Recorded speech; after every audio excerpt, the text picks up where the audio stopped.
نتحدث عنها وهو سيدنا داود كان يأكل من عمل يده كما أخبرنا بذلك المصطفى صلى الله عليه وسلم، مع أن الله عز وجل حباه نعما ومواهب لم يعطها لأحد غيره. ألام الله عز وجل له الحديد فكان يشكل الحديد ويصنع منه ما يشاء. قال تعالى: وألمنا له الحديد. وسخر الله عز وجل له كل شيء، سخر الله له الإنس والجن والطير والحيوان والريح. ولو أن سيدنا داود عليه وعلى نبينا السلام اشتهى شيئا لجيء إليه منه، سواء كان مالا أو طعاما أو شرابا، إلا أنه أبى أن يعمل وأن يأكل من عمل يده. فقال صلى الله عليه وسلم: وإن نبي الله داود كان يأكل من عمل يده. فالعمل ثم العمل ثم العمل، لأن الأمان الفارغة وأحلام اليقظة لن تغير من الواقع شيئا، بل لا بد من العمل. الأمم التي تأمل شيئا وتتمناه لا بد أن تعمل وأن تسعى على تحقيقه.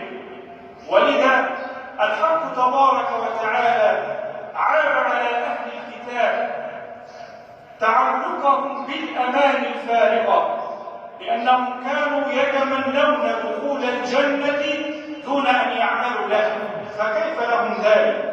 فعاتبهم الحق تبارك وتعالى وأنكر عليهم فقال: وقالوا، أي أهل الكتاب، وقالوا لن يدخل الجنة إلا من كان هودا أو نصارى. فرد الحق تبارك وتعالى عليهم: تلك أمانيهم، قل هاتوا برهانكم إن كنتم صادقين. ويرد في آية أخرى فيقول: ليس بأمانيكم ولا أماني أهل الكتاب، من يعمل سوءا يجز به ولا يجد له من دون الله وليا ولا نصيرا، ومن يعمل من الصالحات من ذكر أو أنثى وهو مؤمن فأولئك يدخلون الجنة ولا يظلمون نقيرا. فالعمل وحده هو الذي يحقق الأمان مع الأخذ بالأسباب الأخرى. العامل الرابع الذي أختم به كيفية مواجهة الأزمات والكوارث بالتعاون والتكاتف والتشاور.